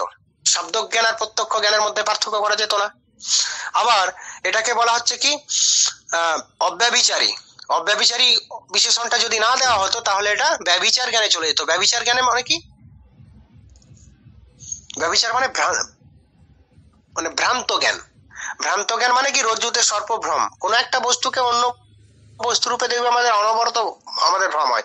রাস্তায় যাচ্ছি, হঠাৎ করে একটা দড়িকে মনে হয় সাপ, আমরা চিৎকার করে লাফিয়ে উঠি। তারপর যখন টর্চ মিলে দেখি তো না না এটা তো রজ্জু, এটা দড়ি। কিন্তু সেই মুহূর্তে দেখবে আমরা 100% কি 200% ভয় পেয়েছিলাম না, চিৎকার করে উঠতাম না, লাফিয়ে যেতাম না। এটাকে বলা হচ্ছে ভ্রান্ত জ্ঞান। কিন্তু প্রত্যক্ষটা এরকম ভ্রান্ত জ্ঞান নয়। তার জন্য প্রত্যক্ষের লক্ষণে বিশেষণটা দেওয়া হয়েছে অভ্রান্ত বা অব্যভিচারী। আর ব্যবসায়াত্মকম মানে কি? নিশ্চয়াত্মক জ্ঞান। প্রত্যক্ষ জ্ঞানটা কিন্তু সংশয়াত্মক নয়। আমার ইন্দ্রিয়ের সঙ্গে বিষয়ের সন্নিকর্ষের ফলে যে জ্ঞানটা উৎপন্ন হবে সেটা অবশ্যই নিশ্চিত জ্ঞান।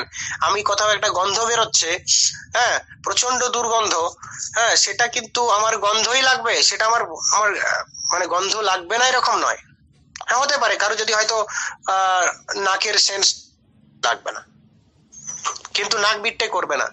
চোখের সামনে যে বস্তুটা আছে তোমার সেটাই দেখাবে, চোখ বিট্টে করবে না, যদি না চোখের কিছু প্রবলেম হয়।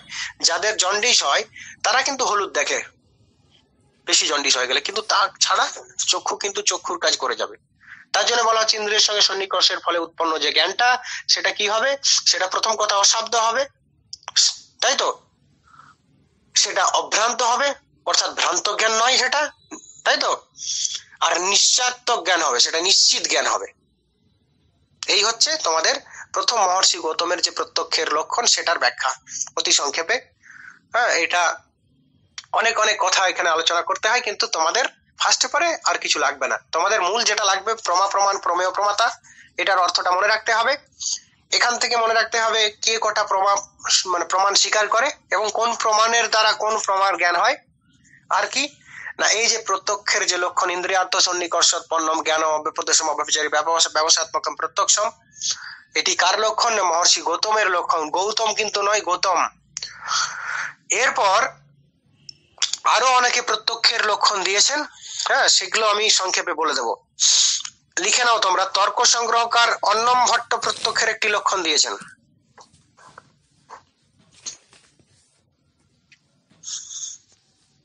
আরেকবার বলুন। তর্ক সংগ্রহকার অন্নম ভট্ট। স্যার তর্ক, তারপরে পুরো নামটা একটু বলুন না। তর্ক সংগ্রহকার অন্নম ভট্ট।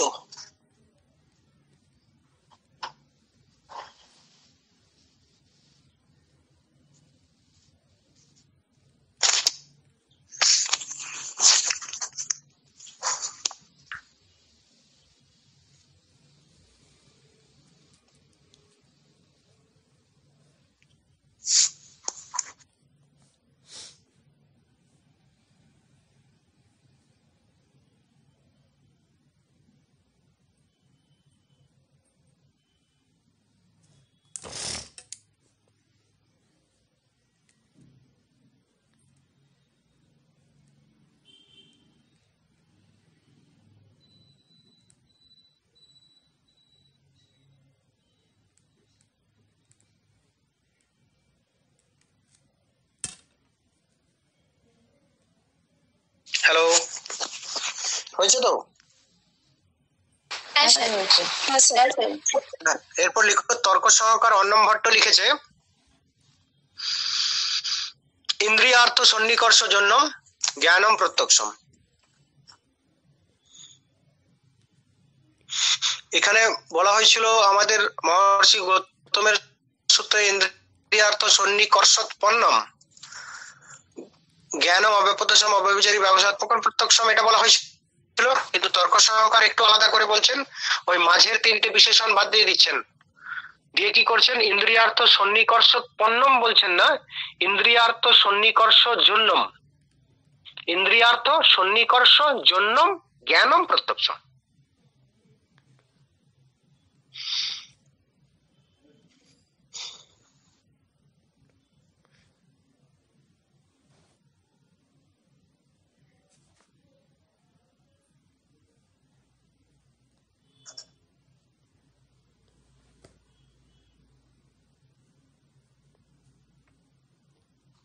হয়েছে? ইন্দ্রিয়ার্থ সন্নিকর্ষ জন্যম জ্ঞানম জ্ঞানম প্রত্যক্ষ। এরপর আমাদের ভাষা পরিচ্ছেদকার বিশ্বনাথ, ভাষা পরিচ্ছেদকার বিশ্বনাথ একটা লক্ষণ দিচ্ছেন। এগুলো শুধু লক্ষণগুলো মনে রাখলেই হবে, অতি ডিটেলস এর দরকার নেই, এগুলো প্রচুর আলোচনা। হ্যাঁ, তো আমি শুধুমাত্র কে কোনটা বলেছে সেটা বলে দিচ্ছি, তখন বাই চান্স তোমাদের পড়তে পারে, যেহেতু প্রমাণের জায়গাটাই শুধুমাত্র তোমাদের সিলেবাসে আছে। যে বিশ্বনাথ, ভাষা পরিচ্ছেদকার বিশ্বনাথ, অর্থাৎ ভাষা পরিচ্ছেদ নামক একটি গ্রন্থ বিশ্বনাথ লিখেছেন, সেই ভাষা পরিচ্ছেদকার বিশ্বনাথ একটি গ্রন্থ লিখেছেন, যে সেই গ্রন্থতে কি বলেছেন প্রত্যক্ষের লক্ষণে? না, ইন্দ্রিয় জন্যম জ্ঞানম প্রত্যক্ষম। এখানে কিন্তু ইন্দ্রিয়ার্থ জন্যম জ্ঞানম প্রত্যক্ষম না, ইন্দ্রিয় জন্যম জ্ঞানম প্রত্যক্ষম।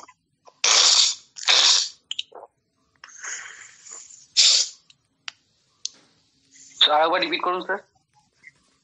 ইন্দ্রিয় জন্যম জ্ঞানম প্রত্যক্ষম, ইন্দ্রিয় জন্যম জ্ঞানম প্রত্যক্ষম।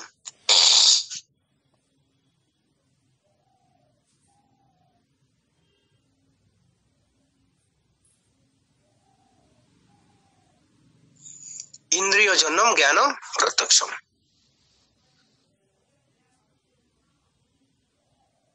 হয়েছে?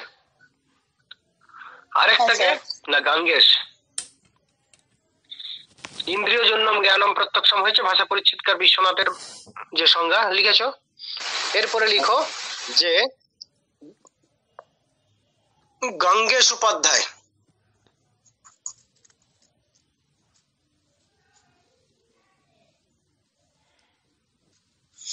গঙ্গেশ উপাধ্যায় কি বলছেন প্রত্যক্ষের লক্ষণে? জ্ঞান করণকম জ্ঞানম প্রত্যক্ষম, জ্ঞান করণকম জ্ঞানম প্রত্যক্ষম।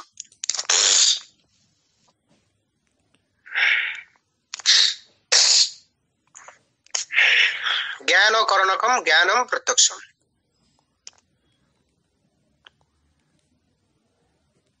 হয়েছে?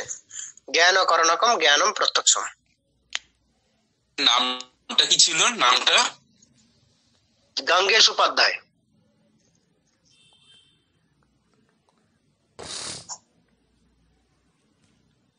গঙ্গেশ উপাধ্যায় বলছেন জ্ঞান করণকম জ্ঞানম প্রত্যক্ষম। তাহলে আমার প্রত্যক্ষ এই পর্যন্তই। যে মোট কথা কি, সহজ কথাই অতি সংক্ষেপে বলতে গেলে বলতে হয় কি না, আমাদের প্রত্যেকটি ইন্দ্রিয়ের দ্বারা আমরা যে প্রত্যেকটি বিষয়ের যে জ্ঞান পাই, সেই জ্ঞানটি হলো প্রত্যক্ষ জ্ঞান। আমরা চক্ষুর দ্বারা দেখতে পাই, কর্ণের দ্বারা শুনতে পাই, নাসিকার দ্বারা গন্ধ পাই, জিহ্বার দ্বারা টেস্ট পাই, ত্বকের দ্বারা স্পর্শের জ্ঞান পাই। এই প্রত্যেকটি ইন্দ্রিয়ের স্পর্শ বিষয়ের যে জ্ঞান, সেটিকে বলা হয় প্রত্যক্ষ জ্ঞান। আমাদের এর আগে একটা আমাদের প্রচলিত ছিল যে প্রত্যক্ষ মানে শুধুমাত্র দেখা, সেটা নয়। প্রত্যক্ষ করা অর্থাৎ হলো দেখা, শোনা, তাই তো, শব্দ, গন্ধ শোকা, টেস্ট নেওয়া বা স্বাদ নেওয়া বা স্পর্শ নেওয়া, স্পর্শ করা, সবগুলোই কিন্তু প্রত্যক্ষ, তাই তো। তো একটাকে বলা হচ্ছে দৃশ্য প্রত্যক্ষ, একটাকে বলে শব্দ প্রত্যক্ষ, একটাকে স্পর্শ প্রত্যক্ষ, একটাকে গন্ধ প্রত্যক্ষ, একটা স্বাদ প্রত্যক্ষ। যাই হোক, প্রত্যেকটি কিন্তু প্রত্যক্ষ, শুধুমাত্র যে আমার দেখাটা প্রত্যক্ষ সেটা নয়। তো যাই হোক, এই ইন্দ্রিয়ের সঙ্গে বিষয়ের সন্নিকর্ষের ফলে উৎপন্ন যে জ্ঞান, মোট কথা সেটাই হলো প্রত্যক্ষ। এরপর কি আমাদের মহর্ষি গৌতম তিনটে বিশেষণ দিয়েছেন, যারা আরো অ্যাকিউরেট করার জন্য প্রত্যক্ষটাকে, যে এরকম যে জ্ঞান যেটি কে হবে না, যেটা অশাব্দ, অভ্রান্ত এবং নিশ্চয়াত্মক হতে হবে, তাই তো। অশাব্দ, অভ্রান্ত এবং নিশ্চয়াত্মক হলে পরে সেটাকে বলা হচ্ছে প্রত্যক্ষ। যাই হোক, এই প্রত্যক্ষ প্রসঙ্গে আরো বললাম কি, নন্নম ভট্ট একটা লক্ষণ দিয়েছেন, ইন্দ্রিয়ার্থ সন্নিকর্ষ জন্যম জ্ঞানম প্রত্যক্ষম। তারপরে ভাষা পরিচ্ছেদকার বিশ্বনাথের একটা প্রত্যক্ষের লক্ষণ দিয়েছেন কি না, ইন্দ্রিয় জন্যম জ্ঞানম প্রত্যক্ষম, তাই তো। ইন্দ্রিয়ের থেকে উৎপন্ন যে জ্ঞান, সেটা হলো প্রত্যক্ষ জ্ঞান। তৃতীয় নম্বর আরেকটা কি বললাম না, গঙ্গেশ উপাধ্যায় একটা প্রত্যক্ষের লক্ষণ দিয়েছেন যে জ্ঞান করণকম জ্ঞানম প্রত্যক্ষম। লিখতে পেরেছো? জ্ঞান করণকম জ্ঞানম প্রত্যক্ষম, জ্ঞান করণকম জ্ঞানম প্রত্যক্ষম। অর্থটা কি, যেটা জ্ঞান অকরণক জ্ঞান সেটা হলো প্রত্যক্ষ জ্ঞান।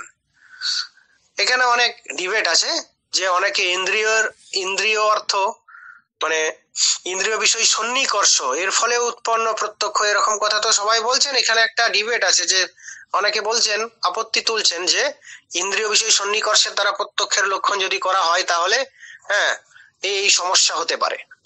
তার জন্য পরে গঙ্গেশ উপাধ্যায় ওইসব ইন্দ্রিয় বিষয় সন্নিকর্ষ কথাটাই তুলে দিলেন প্রত্যক্ষের লক্ষণে, একটা অন্য লক্ষণ দিলেন অন্য কথায়, যাতে না কেউ খুদ ধরতে পারে।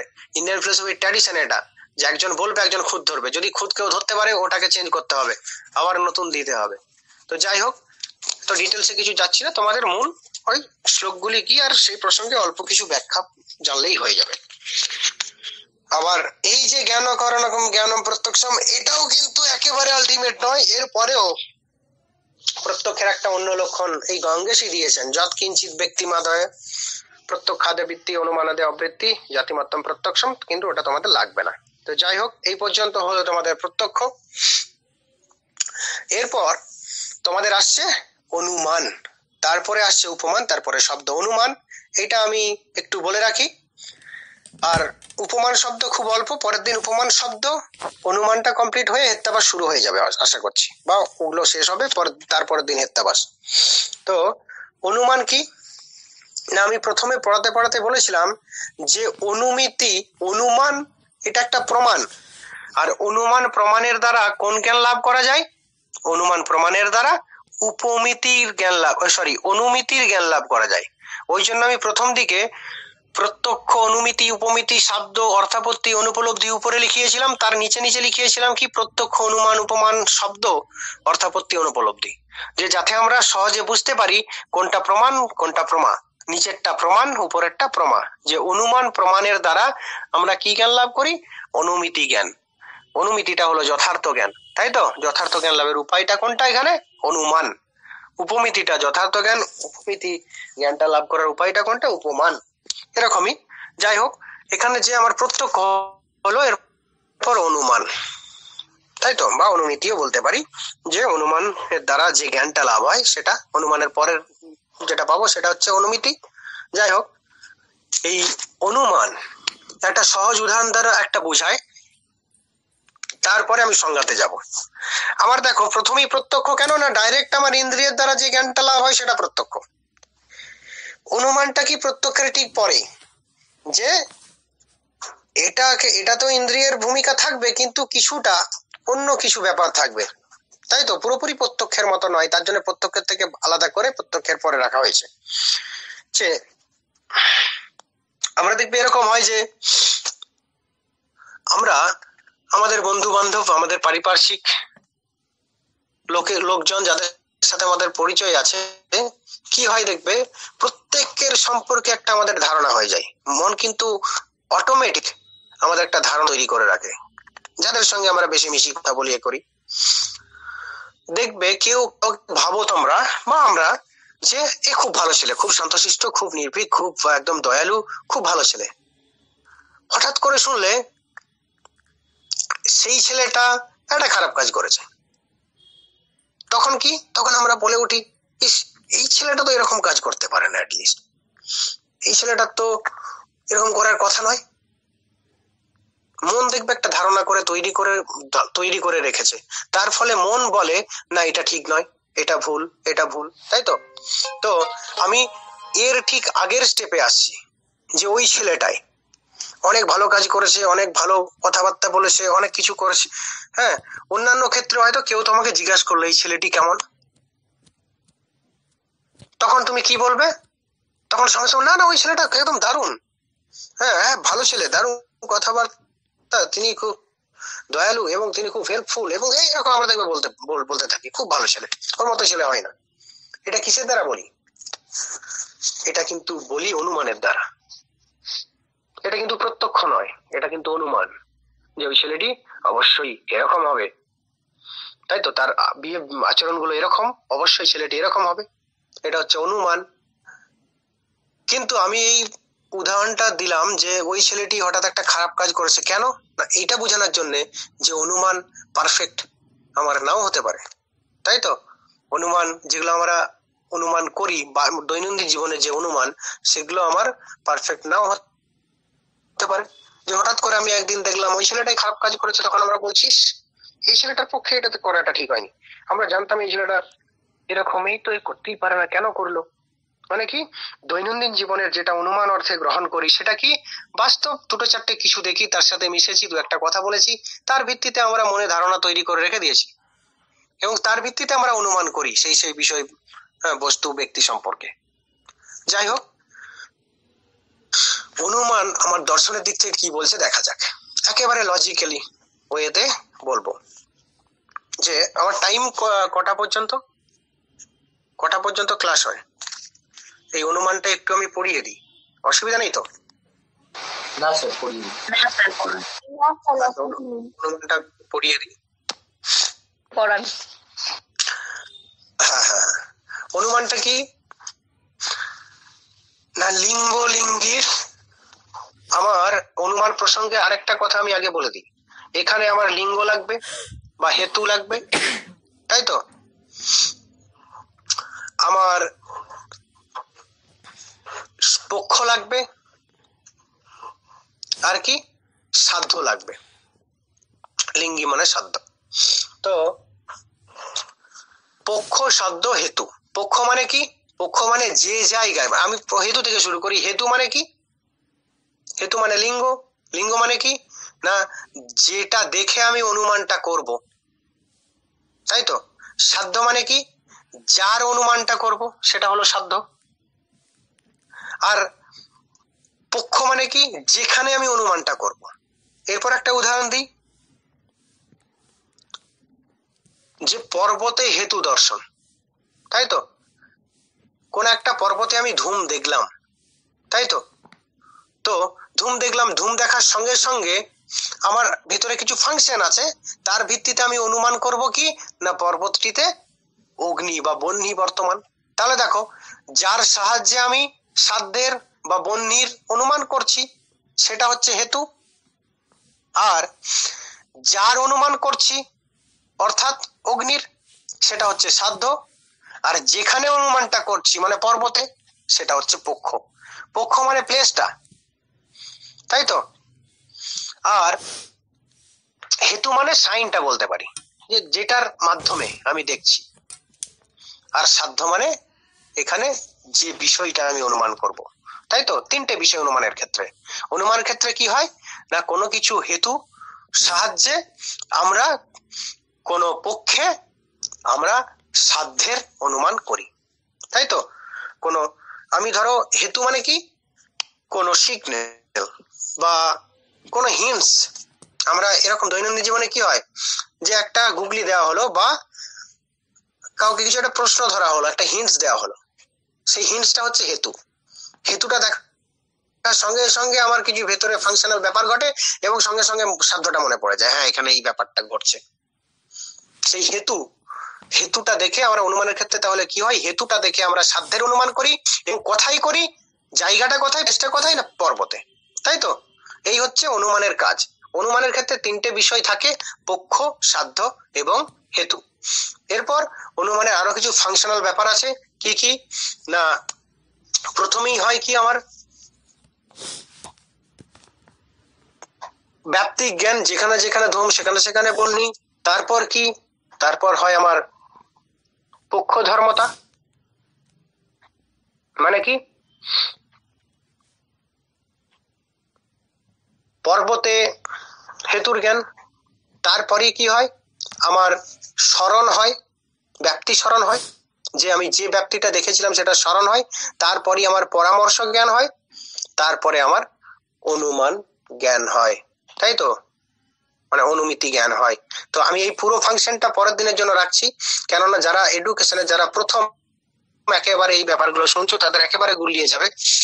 তারা এই পর্যন্ত পড়ো, প্রত্যক্ষের যে সংজ্ঞা বলেছি এবং অন্যান্য যে সংজ্ঞাগুলো সেগুলো মনে রেখো। তার আগে যে প্রমা, প্রমাণ, প্রমেয়, প্রমাতা পড়িয়েছি সেটা মনে রেখো।